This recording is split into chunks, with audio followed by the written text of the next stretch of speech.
Hey everybody, we are back with more Organic Chemistry 1 study session. We've got some more office hours with you. I'm coming to you live with Chegg. Once again, we're doing these every Tuesday at 5 p.m. Pacific time.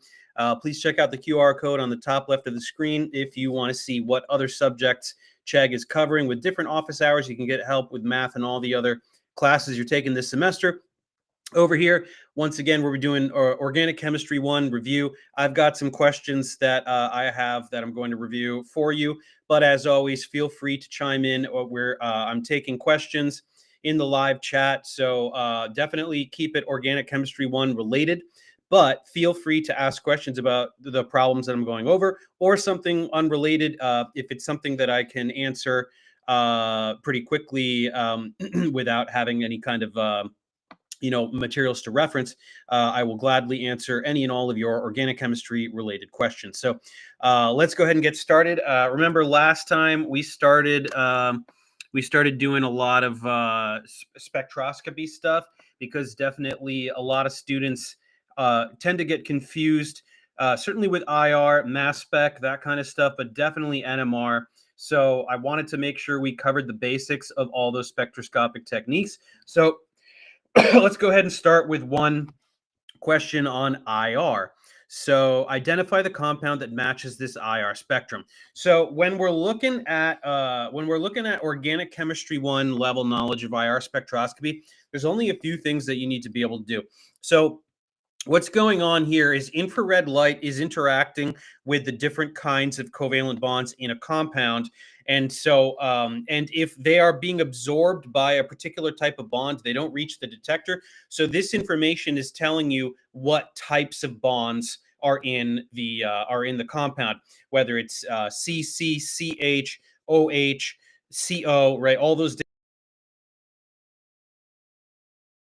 The information that shows up with respect to those bonds have a distinct shape and a distinct wave number. So they show up at a particular position on this horizontal axis, right? There's a characteristic place on this axis where that functional group will show up. And then also some of them have a very distinct shape.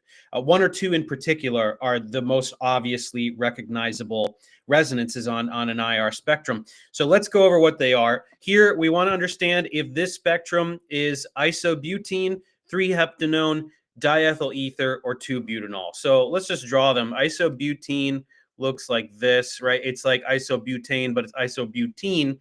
We actually don't have to specify where it is because the double bond anywhere will be the same molecule. So that's isobutene. How about 3-heptanone? 1, 2, 3, 4, 5, 6, 7. 1, 2, 3, 4, 5, 6, 7. So that's a 7 carbon chain with the carbonyl on carbon 3.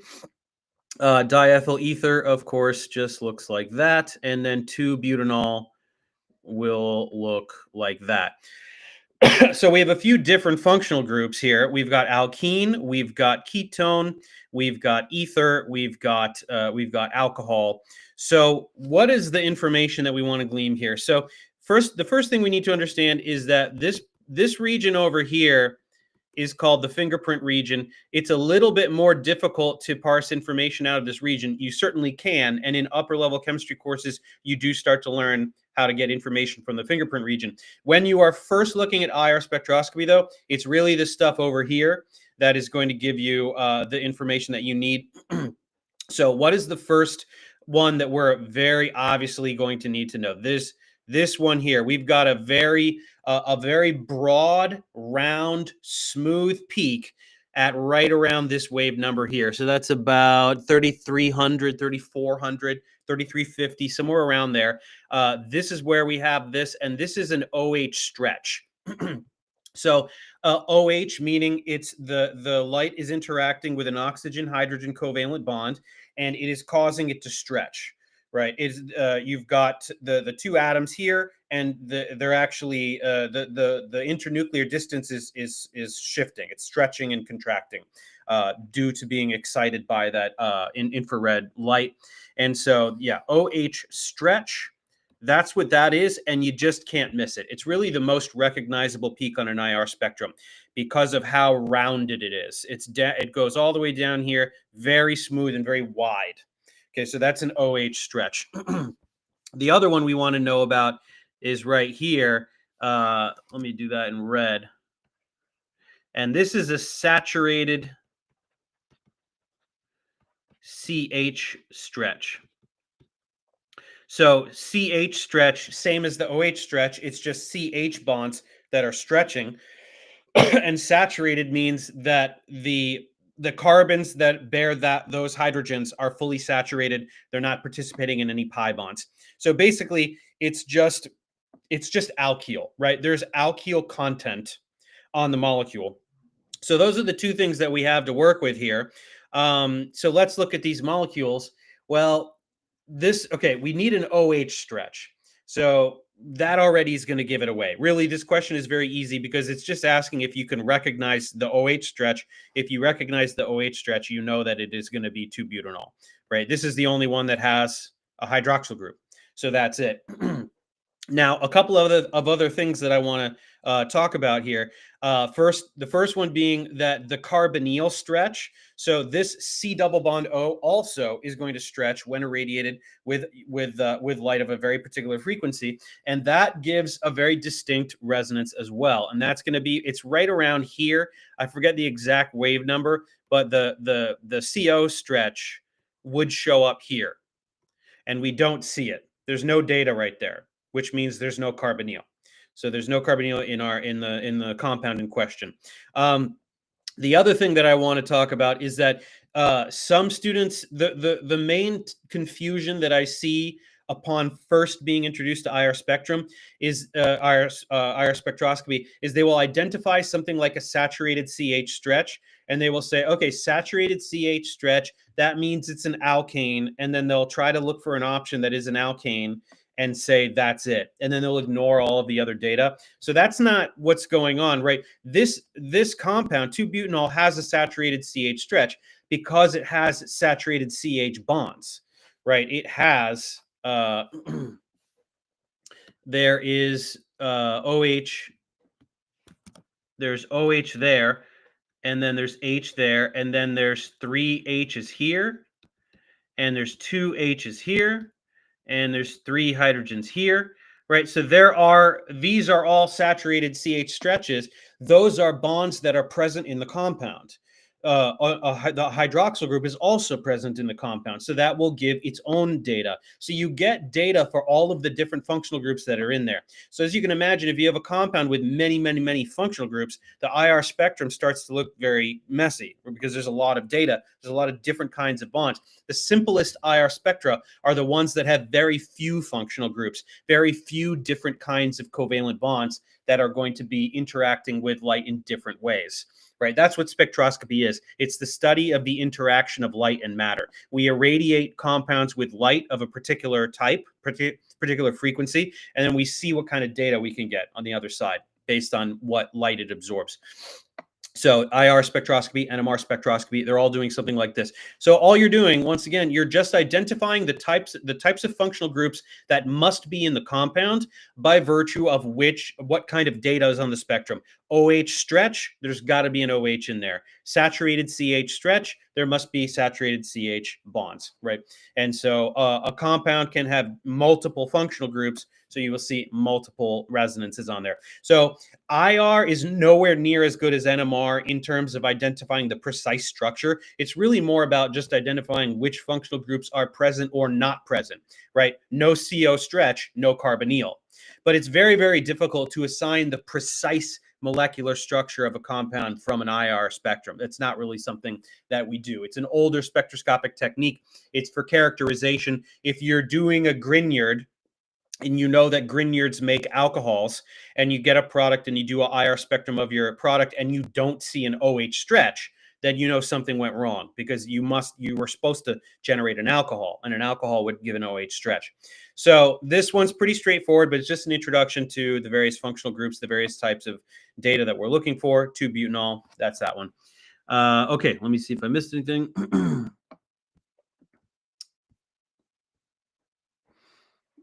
Okay, nothing yet.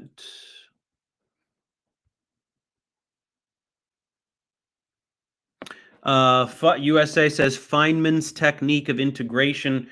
I'm not sure if you're talking about something relating to integration on an NMR spectrum, and I just haven't heard of that, or if you're talking about math. If you're talking about calculus, then we will not talk about that. We're doing organic chemistry here.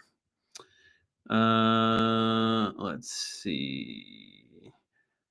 Yeah, okay, so that's it for now. We'll come back to more spectroscopy in a little bit. Okay, so here's something else that's important. Last time we were doing a lot of electrophilic aromatic substitution. We're going to do some more of that today too. But in terms of aromaticity, we have to be able to identify compounds as being aromatic, anti-aromatic, or non-aromatic. So what are the criteria for being aromatic? To be aromatic, something has to be cyclic, first of all. Linear molecules cannot be aromatic. Has to be cyclic. It has to be fully planar, right? It has to be a flat molecule, right? Or at least the portion that's aromatic has to be completely flat. It has to be fully conjugated. So it has to have pi electron density, right? Aromaticity is about a delocalization of pi electron density. So we're talking about a combination of pi bonds and lone pairs. Those qualify as pi electrons, and they must be fully conjugated all the way around the ring. There cannot be any portion of the ring upon which the pi electron density does not go. Right, there cannot be any part of the ring that is isolated from the conjugation, from the pi electron density. And then lastly, it has to satisfy Huckel's rule. And Huckel's rule states that the number of pi electrons that are conjugated, that are potentially generating aromaticity, must satisfy 4n plus 2. It must be an amount of electrons that satisfies 4n plus 2, where n is any integer. So if n is 0, we would get 2. If n, let me write that better. If n is 1, we would get 6. If n is 2, we would get 10, 14, 18, etc. And you can have very, very large aromatic systems this way. They're usually polycyclic. But these are the numbers of electrons that are delocalized in the ring that will yield aromaticity. So with that in mind, let's take a look at these. So here's this first one. We've got the cyclopentadienyl anion. So it's a cyclopentadiene, but it's an anion. One of the carbons has a formal negative charge. So is this aromatic? Is it cyclic? Yes, it is cyclic.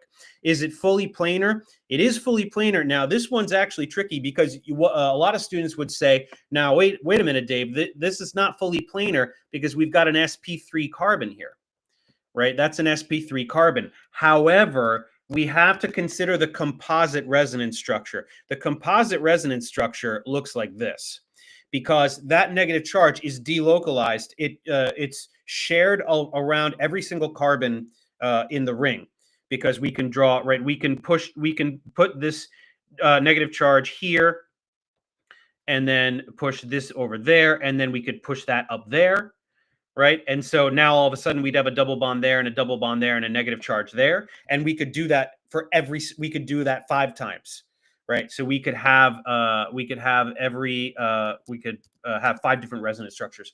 So when you look at the composite, you can see that they're all almost entirely sp2. So they're sp2 with a tiny bit of sp3 character, but essentially it is fully planar. So it is cyclic, it is fully planar, it is fully conjugated, right? We can push this pi electron density all around the ring. And now lastly, does it satisfy Huckel's rule? We have 6 pi electrons, because there are 2 in each pi bond and 2 in a lone pair. 2 plus 2 plus 2 is 6. So yes, we do we satisfy all of the criteria, and this one is aromatic. Now going on to this one here, we have this 1, 2, 3, 4, 5, 6, 7-membered ring. We have a 7-member. It's a cycloheptatriene.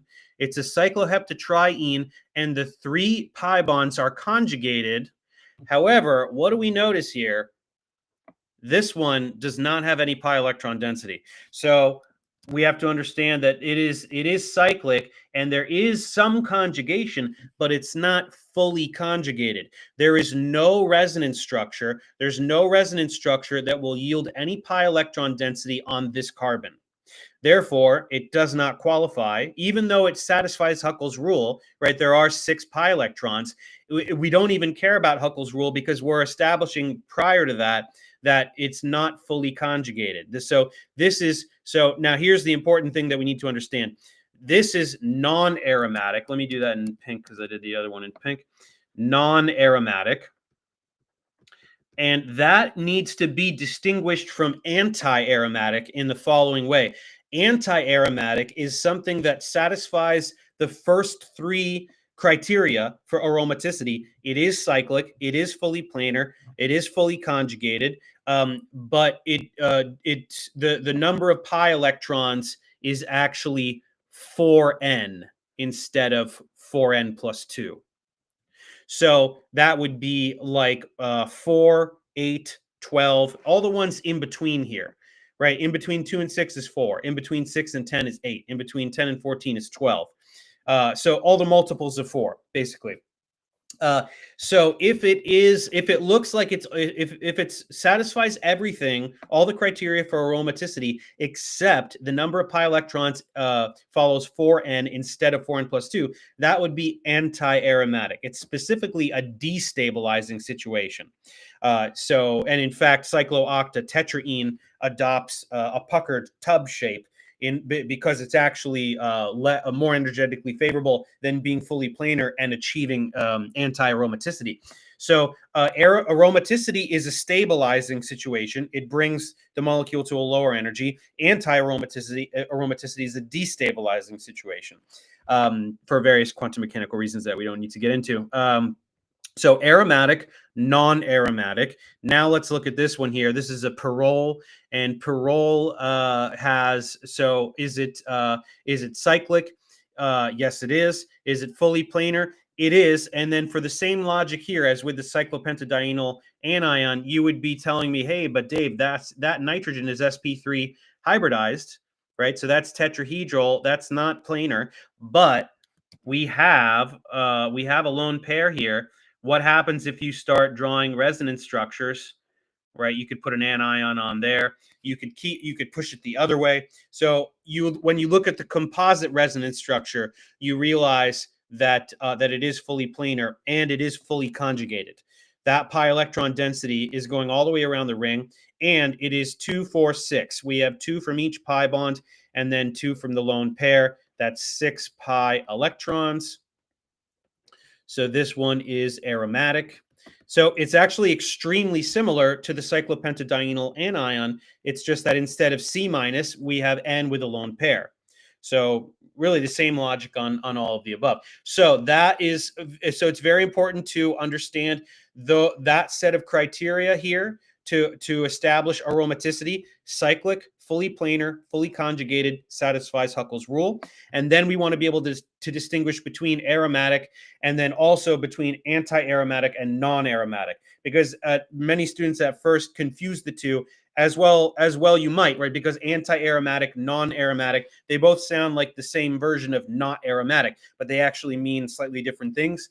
And anti-aromatic specifically means that the number of pi electrons satisfies 4n rather than Huckel's rule 4n plus 2. So that's aromatic, non-aromatic, aromatic. Okay, let's see if I missed anything.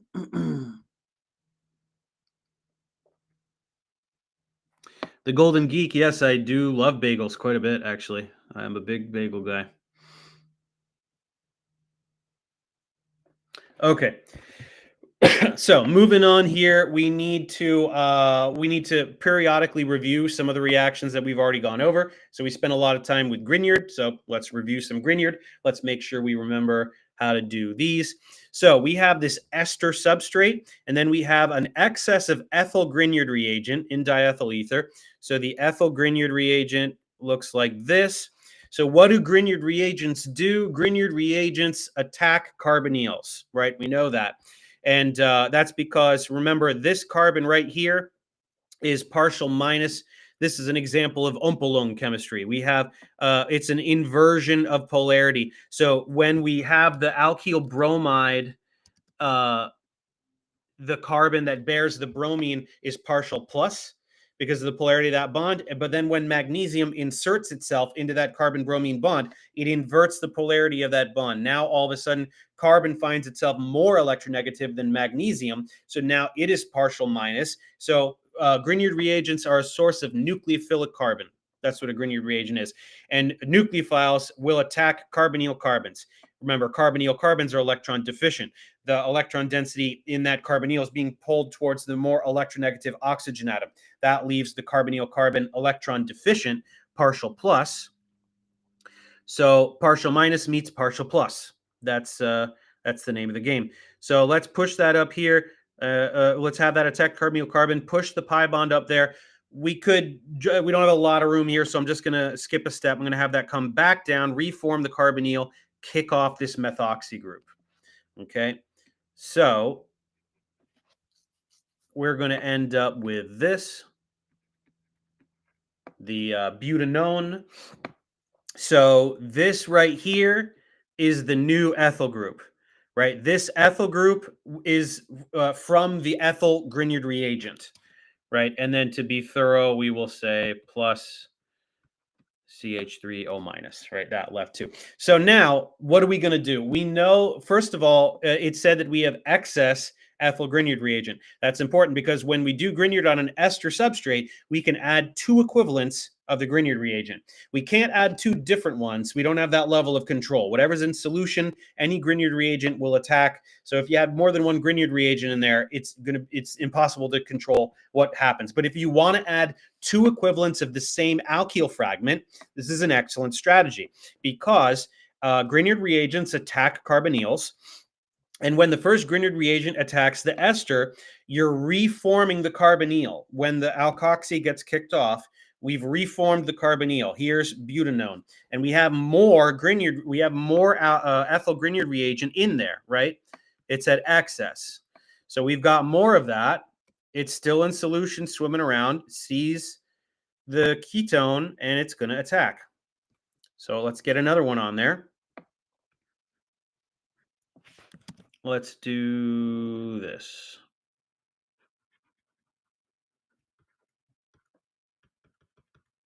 So you could have drawn this a different way, but now we have this, right? We have got that ethyl group, and now this one are the 2 ethyl groups that came from the 2 ethyl Grignard reagents.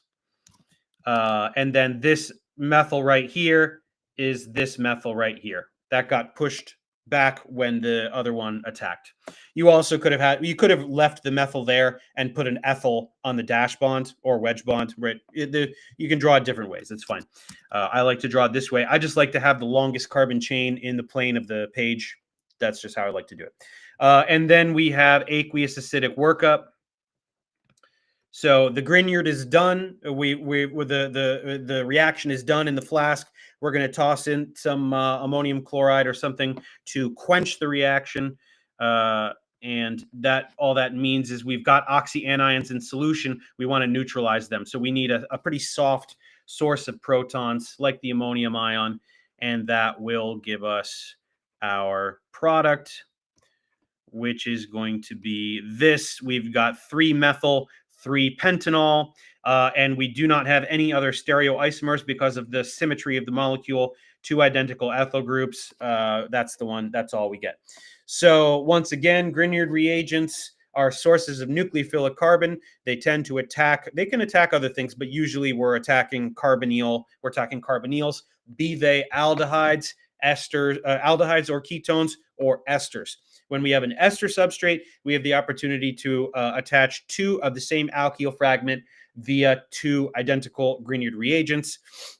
So we have this methyl, and then and that's still there, and then we tacked on 2 ethyl groups. So that's Grignard. That's that. Okay, let's see what I missed. Here.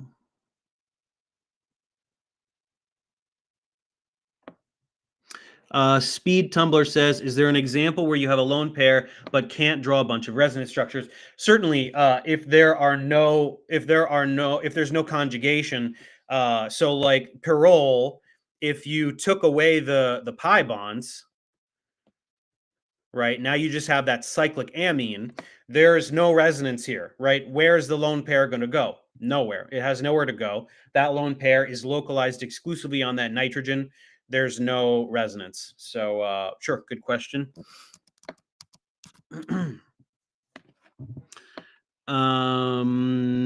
CJ says, how often do you do these? I do these every Tuesday at 5 p.m. Pacific time. Every week.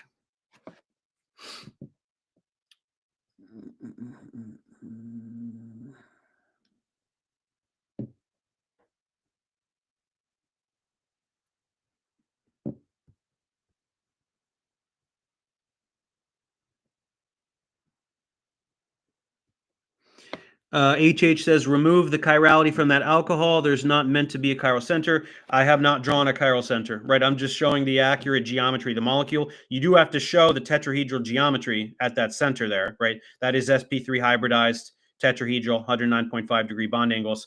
That doesn't mean it's chiral, and you're correct that it is not chiral.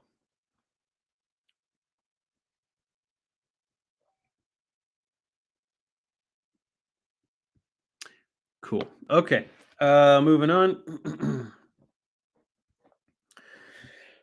Which of the following reactions will proceed with a greater rate of reaction? So these are two electrophilic aromatic substitution reactions.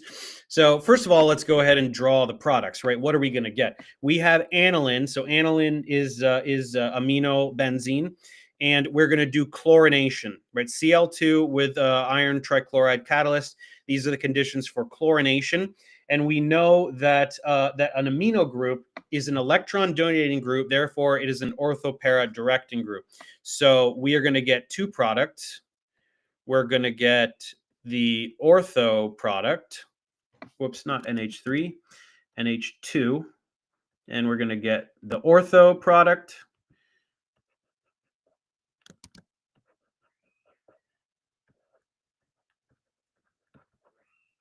And the para product. So there's your ortho, there's your para. And once again, that is because this is ortho-para directing.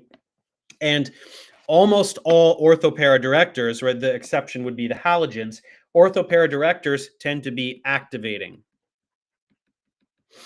right? Because they're donating electron density into the ring. When you have the rhenium ion intermediate, you have a positive charge in the ring.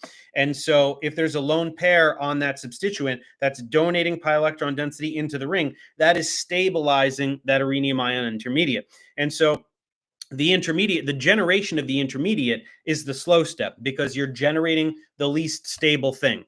Right, we went from something neutral to something with a formal positive charge, so we're going up in energy, right? So if you're going up in energy, the more stabilized that intermediate is, the lower that sits on the energy diagram, the lower the activation energy is, right? The less kinetic energy is required to get that first step to go, to get that rate determining step to go. So activating, so the electron donating groups are activating, and almost always orthopara there, or no, actually, yeah, all the donating ones are orthopara. The halogens are withdrawing, but also orthopara. So now let's look over here. We've got nitrobenzene, and we're going to do a bromination. So it's the same. It's right, chlorination, bromination, exact same conditions. We just swapped out every chlorine atom is a bromine atom now. And we know that this guy is a meta director, right? The nitro group is electron withdrawing, right? It's electron withdrawing because it's got a positive charge on that nitrogen atom, right? So if we have a positively charged nitrogen, that's going to be withdrawing electron density from the ring in an effort to stabilize the positively charged nitrogen atom. So if you have a positive charge on the rhenium ion intermediate, that's going to even further destabilize that intermediate. You're withdrawing electron density away from a positively charged species. That's going to be further destabilizing. And so that is going to be deactivating.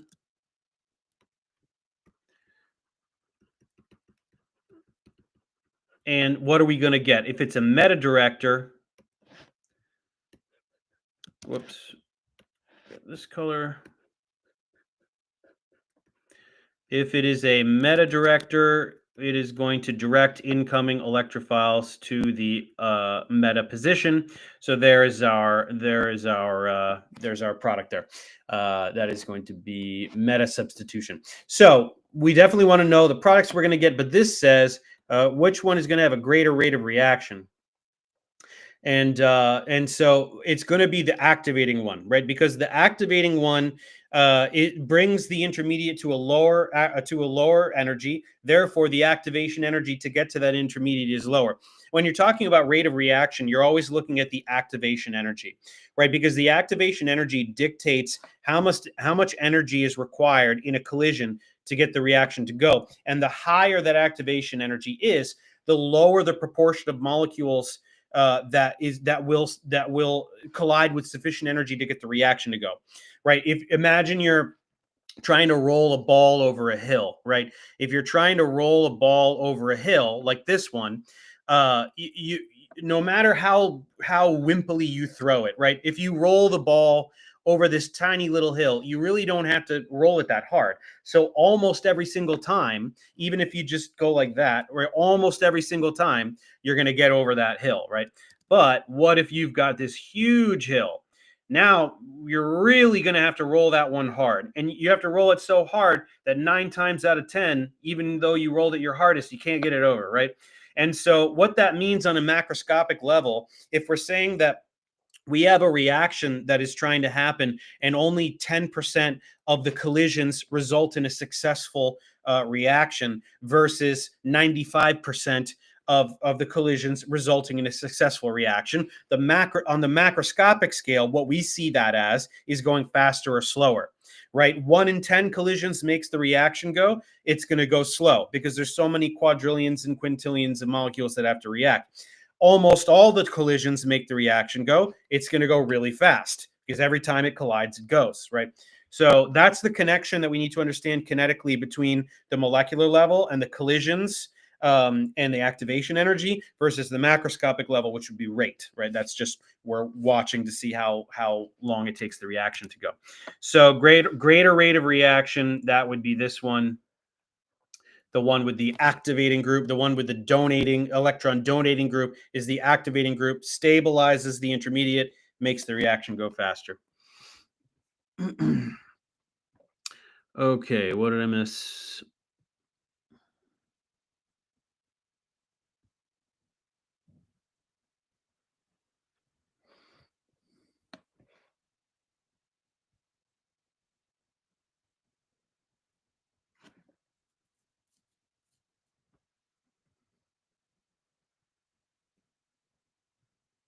Okay, great. So Jack Brown says, in brief, what makes activators orthopara-directing? So let's say we have NH2. Okay, so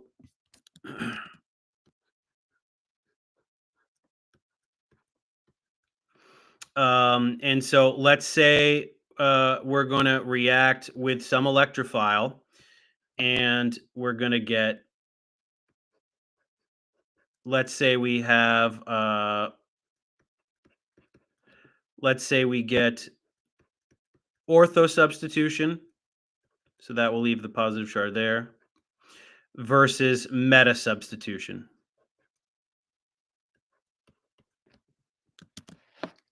Stop. So E is just any electrophile. We don't care, right? And so there's that. There's NH2. That would leave the plus charge there and another pi bond there. So what do we notice here, right? This nitrogen atom has a lone pair.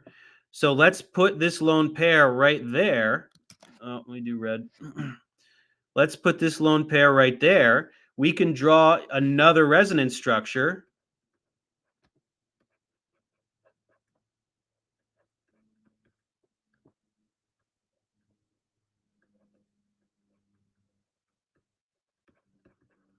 That pulls the positive charge up to the nitrogen atom. So what we're saying is that when we have the para substitution yields the same resonance structures as ortho substitution. So what we're saying is if we have ortho substitution, so some electrophile, doesn't matter what, went to the ortho position, that left a positive charge there. Or if we could draw two other resonance structures, right? We could push this pi bond there and get the positive charge here, and then push this pi bond here and get the positive charge here. So when you have ortho, and then with para substitution, it'd be the same. So ortho or para substitution puts the positive charge in the intermediate in these three positions. And if it is in these three positions, one of those positions is immediately adjacent to the electron donating group, which we saw here by resonance. That nitrogen atom can donate the lone pair onto that carbon and stabilize it. Right. So this is a state. Anytime you are further delocalizing a charge, you're stabilizing the charge. So you're adding another resonance structure to the set of resonance structures, and you're stabilizing that positive charge. So this intermediate is lower in energy than if the amino group were not there, right? If the amino group simply were not there and we were doing this EAS reaction on benzene, on unsubstituted benzene, the intermediate would be higher in energy than this one. The fact that the amino group is there, it is stabilizing that iridium ion intermediate. It's bringing it to a lower energy by donating electron density into the ring that bears the formal positive charge. And what we especially need to understand is that that only happens when the substitution is ortho or para. When substitution is ortho or para, the positive charge is in these three locations, in the three resonance structures for the intermediate. If we do meta substitution, the positive charge is only here or here or here. It will never be in that position that is adjacent to the substituent, right? So meta substitution almost never happens because the intermediate is at a higher energy than the ortho-para pathway. The ortho-para pathway has a lower energy intermediate because it's being stabilized by the adjacent electron donating group. Conversely, meta directors go meta not because they're stabilizing any intermediate, but instead, imagine NH2 here is NO2. NO2, you'd have a positively charged nitrogen adjacent to a positively charged carbon. That's extremely unfavorable, right? You don't want adjacent positive charges. They're further destabilizing one another, right? So meta directors go meta, not because it's a stabilizing pathway, but because it's the least destabilizing pathway. If you go if you have a meta director, NO2 here, and the positive charge is never adjacent to the NO2, that's the best situation you can have, right? It's the best pathway available.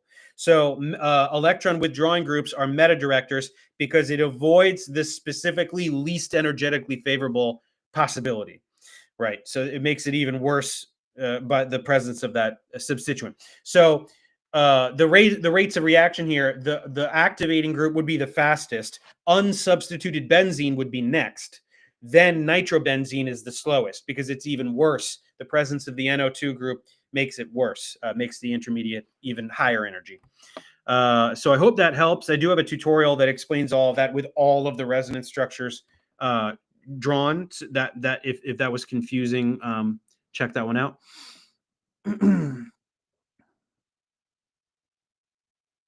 Iraq Lee. So that's that's what I said. What determines if it is an ortho, meta, or para director? So if it is electron donating, it's going to be an ortho para director for this precise reason, right? Because you have an electron donating group that is stabilizing the adjacent cation in the ring, which brings the energy of the intermediate down. So that lowers the activation energy. That's favorable.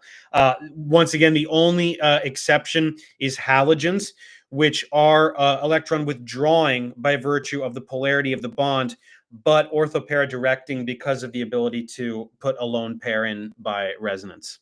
So that's the one that you have to memorize. Yeah. Okay. So that's it. Caught up. All right. Let me just erase some of this because we need some room here. Oh, I'll erase just this.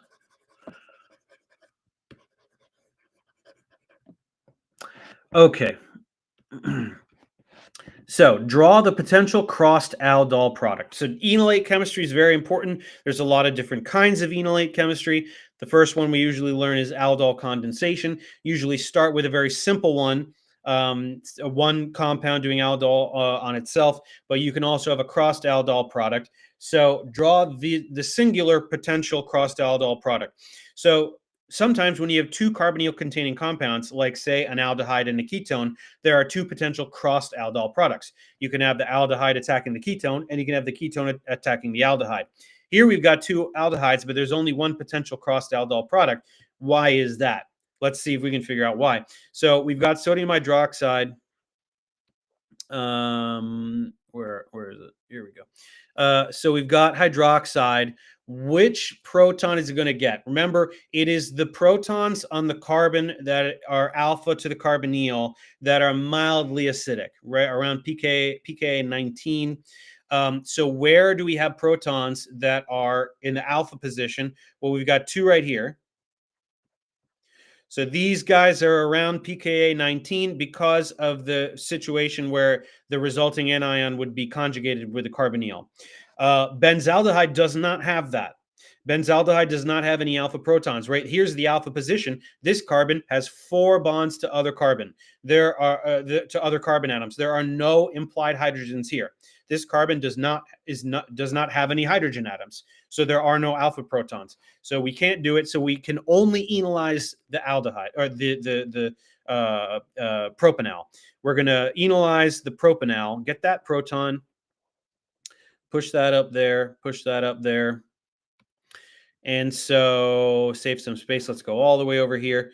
We're going to get this enolate, right? We got the pi bond there and then the oxyanion there. So now this could admittedly attack another equivalent of propanol, but it's asking, it wants the potential crossed aldol product, right? We specifically want to get the crossed aldol product. So in reality, you're going to get a mixture, right?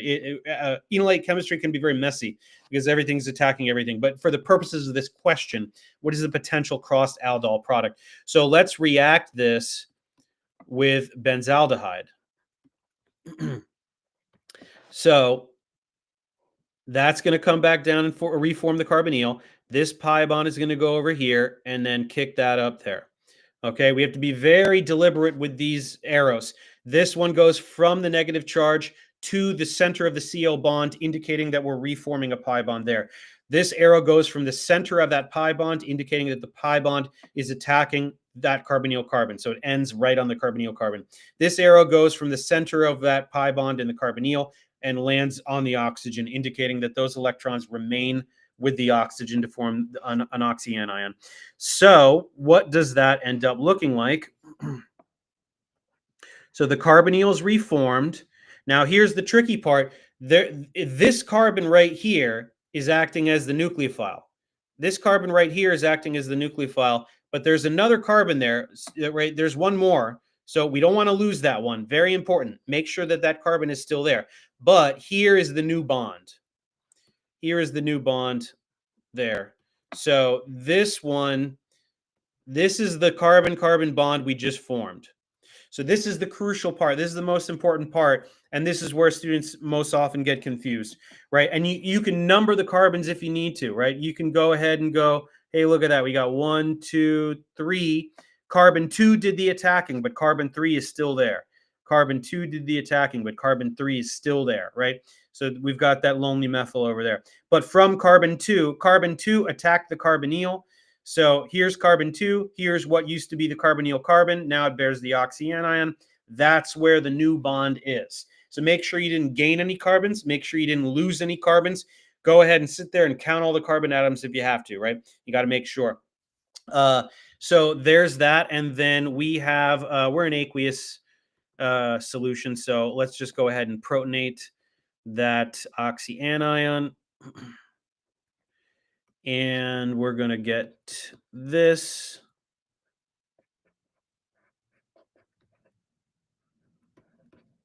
And then a little bit of heat here. what happens, because this is we're doing an aldol condensation. This is the aldol addition product. But when conditions are hot, we can go ahead and get the aldol condensation product. Condensation means we lose water, lose a water molecule. And we lose a water molecule in the sense that we lose a proton and a hydroxyl, not a literal water molecule, just combined. So let's go ahead and get this guy. This will form the pi bond there, and this will kick off hydroxyl. Now, a lot of students will say, but Dave, hydroxyl is a terrible leaving group. And you're right. However, we are in strongly basic conditions. When you're in strongly basic conditions, the hydroxide ion can be a leaving group because solution is full of hydroxide ions. If solution is full of hydroxide ions, one more is not going to hurt. So in strongly basic conditions, hydroxyl can be a leaving group. And that will give us our crossed aldol product with the pi bond there. So we lost H2O. We lost an H and an OH. This is the H and this is the OH, which together make H2O. So that's why it's condensation. So that's the product there. There is our crossed aldol product. You can very clearly see the fragment which came from where's the oops, not that. What's this? Where's my highlighter? Here we go. This is the fragment. This is the fragment that came from propanol. And this is the fragment that came from benzaldehyde. And this is gone. Right, that oxygen atom is gone. That was lost in the condensation. So we made carbon-carbon bonds twice from the same location. It was this carbon 2 that made that first carbon-carbon sigma bond, and then it was that same carbon, the same two carbons formed a pi bond between them in the condensation step. So there's your aldol condensation. It's a crossed aldol in this case, and that's going to be our product there. See what we missed.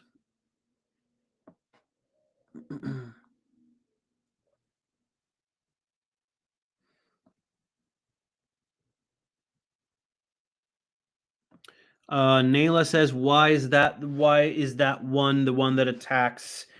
If you mean the propanol, if the propanol enolizes and attacks because benzaldehyde is incapable of enolization. There is no alpha proton on benzaldehyde, so it can't enolize. It's impossible. So propanol will enolize and it will attack. It can attack itself. It can attack another equivalent of propanol, but it can attack benzaldehyde as well. Hopefully that is what you meant. Okay. All right, now we want to draw the mechanism for the following reaction. This is a Friedel-Crafts alkylation. So typically in an organic chemistry course, you are responsible for a certain number of mechanisms. You have to be able to draw the mechanism explicitly and accurately with all electron pushing arrows. And this would be probably a go-to for electrophilic aromatic substitution. If I was giving a test, this would probably be the one that I would pick for you to have to show the mechanism for. And so let's go over it. So when we are doing electrophilic aromatic substitution, we've got some aromatic compound, often benzene or a benzene derivative. We have some electrophile, and then we have some catalyst, right? The reason that we need the catalyst is that this reaction won't happen without it, right? The benzene ring is not going to do an SN2 on this carbon, right? If we had a good SN2 nucleophile, it could attack right here, kick off the chloro group, and we did SN2. But that's not how this one's going to go. So we need some catalytic complex to prompt the benzene to react. We need to create something that's so unstable that even benzene will react with it to bring the system to a lower energy overall. So here's the chlorine atom, right? Chlorine's got 3 lone pairs here. Excuse me. One of these chlorines is going to attack aluminum, right? Aluminum trichloride is a Lewis acid because, because we have partial minus, partial minus, partial minus, and partial plus, right? So remember, this is the Lewis definition. The Lewis definition is an electron pair acceptor. That's very different from the Bronsted-Lowry definition, where we're talking about proton transfer, right? In the Bronsted-Lowry definition, you can't be an acid unless something can't be an acid unless it has a proton. If it doesn't have any hydrogens, it can't be a Bronsted-Lowry acid. But something without protons can be a Lewis acid if it has an atom that is electron deficient, that electron density can coordinate to. So the aluminum atom is electron deficient, and a lone pair from the chlorine is going to attack, and that is going to generate this intermediate here. So we have boom, boom, boom, boom, Al, and then 3 more of these. And so what are the charges here? We've got a formal positive charge on the chlorine, right? Because chlorine is now showing 6 electrons in this Lewis dot structure. It's got 2 lone pairs. So 2 lone pairs and then 1 per covalent bond. 6 electrons is 1 less than its typical valence of 7, right? Halogens have 7 valence electrons. So when they're showing 7 in a Lewis dot structure, they're neutral. Here, it's showing 6. So there's a formal positive charge. And then this guy here, the aluminum, now has a formal negative charge, right? Because its aluminum has 3 valence electrons. Now it's showing 4. It gained an electron from chlorine. Chlorine gave it an electron, right? The 2 electrons in this bond used to belong exclusively to chlorine. Now they're in a covalent bond, so we count it as 1 for chlorine, 1 for aluminum. So aluminum gained an electron. That's got a formal negative charge. So what's going to happen here, in an attempt to neutralize this chlorine, this carbon-chlorine bond will break.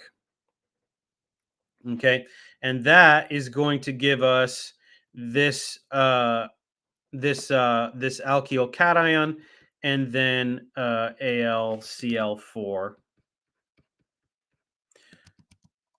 which still has a formal negative charge, by the way. The aluminum atom still has a formal negative charge. So this carbon-chlorine bond breaks. These electrons go to the chlorine to neutralize it, but we're left with a carbocation. So this is why this catalyzes this alkylation, because benzene is not going to react with the alkyl chloride. It's too stable. But the secondary carbocation is so unstable that benzene will react with it. So now we've got benzene, and we've got this cation here. So let's go ahead and attack, right? That pi bond is going to go and attack.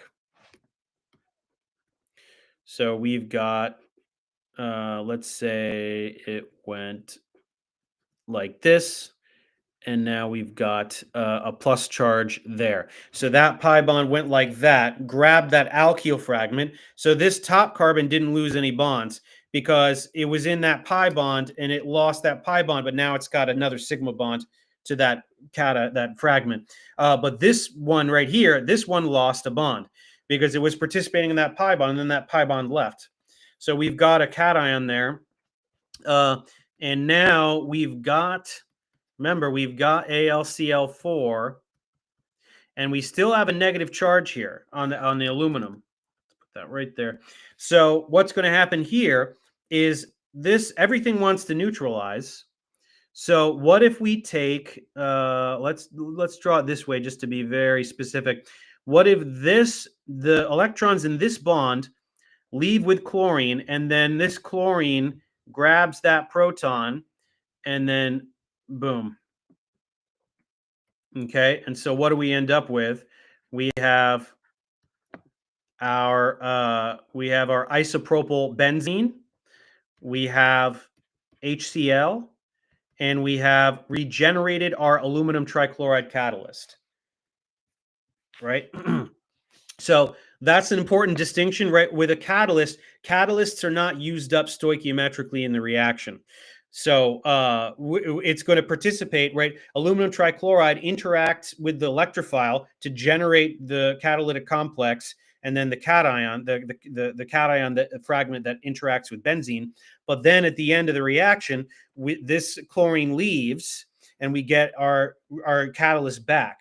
So then it's going to go and facilitate another reaction, and then another, and then another, and then another. That's what a catalyst does. It lowers the activation energy of a reaction, but it is also not used up stoichiometrically. So a small amount can facilitate hundreds or thousands or millions of reactions or whatever.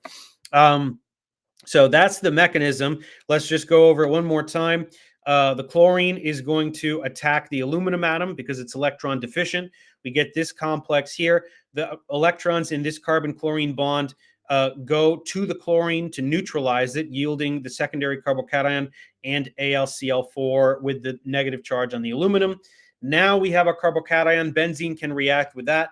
Pi bond goes and grabs the cation. That's going to put the isopropyl group on there, but it leaves a positive charge, right? This is a typical EAS, right? We've got our arenium ion intermediate. We could draw 3 resonance structures for that if we wanted to. We don't have to right now. You could, but so there's that, and then this complex is going to come back and restore aromaticity. So the electrons in this chlorine aluminum bond go to chlorine so that aluminum can be neutralized, right? If aluminum loses this electron, it'll be neutral again. So that's good. And so these go to chlorine, and then a lone pair on chlorine grabs this proton to form HCl. The electrons in the carbon-hydrogen bond go to form the carbon-carbon pi bond, thus neutralizing the positive charge in the ring and restoring aromaticity. So that gives us isopropyl benzene, HCl, and aluminum trichloride catalyst is restored. So that's the full mechanism. That would be full credit on a test, and that's it. Let's see. Pagan Beef says, are all carbon-carbon bond lengths identical? No. So certainly they differ if it's a single, double, or triple bond, right? The more bonds between them, the bond length contracts. Triple bond is the shortest, then double bond, then single bond. Falak says, could you please share tips on learning organic chemistry reactions? There's no secret, right? The only thing I would say is, well, there's a couple of things I would say. Number one is just do as much practice as possible, right? Do practice problems, do the practice quizzes. Make sure you're not just memorizing structures. Make sure you're understanding what is going on mechanistically. What is attacking what, why, where's the electron excess, where's the electron deficiency? Can you replicate that on any substrate, right? Not just the one in the example. You have to be able to do that for any substrate that's given to you. And then number two, sometimes you do need to do flashcards. I would say flashcards are good simply for memorizing the reaction conditions. So you want to memorize, okay, these are the conditions for hydroboration oxidation, right? You have to memorize that. These are the conditions for ozonolysis, and then what that does, right? So if you memorize that, then you can apply that to any substrate that you're given. Jan asks, is this Friedel-Crafts alkylation? Yes, that's correct. It is Friedel-Crafts alkylation. That's exactly what it is. The Oriorit says, is this boat or chair conformation? Neither. So benzene is fully planar. You're thinking of cyclohexane. Cyclohexane will tend to adopt a chair conformation, but not if it's benzene, right? These These are all sp2 carbons. These are all sp2 carbons, 120-degree bond angles, trigonal planar. Benzene is flat. Benzene is flat like a piece of paper. It's like this, and then all the hydrogens are, even the carbon-hydrogen bonds are in the same plane as the benzene ring. Totally flat molecule. Pagan Beef, all carbon bond lengths are identical, and this equivalency can be exploited by catalyst forms. Not sure what that means, but yes, I mean all carbon hydrogen all carbon bonds. Sure, if all bonds are if a particular type of bond is identical in every instantiation of that bond, then it looks identical to whatever catalyst it's reacting with. Sure.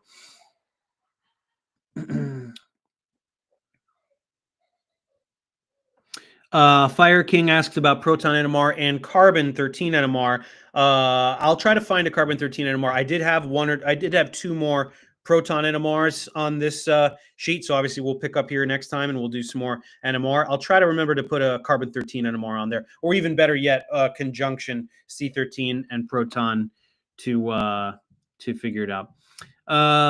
Okay, so yeah, that's the time today.